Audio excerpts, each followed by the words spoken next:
ये गुणनखंड हमारा रहा तीसरा वीडियो इस गुणनखंड के लिए। ठीक है, आप देखें ये तीसरा टाइप का हुआ। गुणनखंड में 4 ही टाइप का आता है। ठीक है, चारों टाइप अगर आप बना लेते हैं तो आपका गुणनखंड कोई सा भी सवाल रहेगा, आपका जो हर टाइप का जो क्वेश्चन बना लेंगे चारों टाइप का, तो आपका गुणनखंड आसान हो जाएगा। ठीक है, करते क्या है वही तरीका है। पहला और तीसरा वाला जो अंक होगा उसको क्या करते हैं, गुना करते हैं। तो पहला वाला का अंक कितना है, 2 है, तो 2 लिख लिए गुने। तीसरा वाला का अंक कितना है, तो -6। क्लियर। अगर प्लस में होगा तो प्लस में लिखते हैं, माइनस में होगा तो माइनस लिखेंगे। 6 गुना क्या होगा, -12। अब ये 12 जिसके जिसके पहाड़ा में उसको लिखेंगे। तो 12 खुद के पहाड़ा में है, 12 एकम 12, 2 छक्के 12, 3 चौके 12। क्लियर। और किसी के पहाड़ा में नहीं है। ठीक है, अब करते क्या है कि इसमें से पहले ये देखिए यहाँ पे प्लस है कि माइनस है, यहाँ पे माइनस है। माइनस जब भी रहेगा तो इसको और इसको घटाएंगे तो बीच वाला आएगा। हमें लाना है बीच वाला कि जोड़ने या घटाने पर आ जाए। तो हमें यहाँ पे अगर माइनस रहे तो घटाने पर ही लाना है आपको, अगर जोड़ने पर आ भी जाता है तो उसको नहीं लेंगे। क्लियर।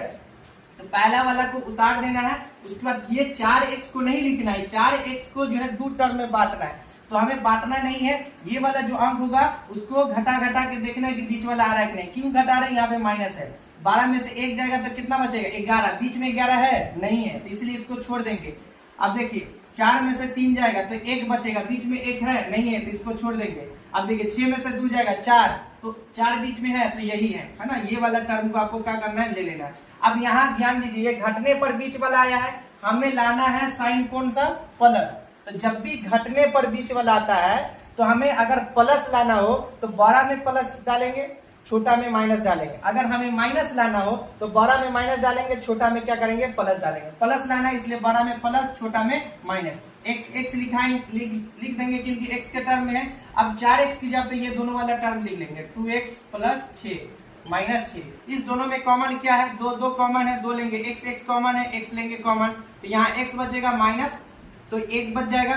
यहाँ प्लस होगा तो प्लस कॉमन लेंगे, माइनस होगा तो माइनस कॉमन लेंगे। तो प्लस है तो 6 कॉमन लेंगे, तो आपका बचेगा x और माइनस 6 कम 6। इस दोनों में अगर एक जैसा है तो आपका सही है, अन्यथा गलत है। तो x माइनस 1। अब कॉमन वाला क्या है, 2x प्लस 6। अब अगर क्लास 8 में है तो यहीं तक आपका आंसर रहेगा, 9th में भी तो यहीं तक आंसर। अगर शून्य कोला निकालने के लिए बराबर में 0 रखें, x minus 1 equal to 0, 2x plus 6 equal to 0। x बराबर 1, 2x माइनस 6 काटेंगे तो 3 आएगा, x बराबर -3।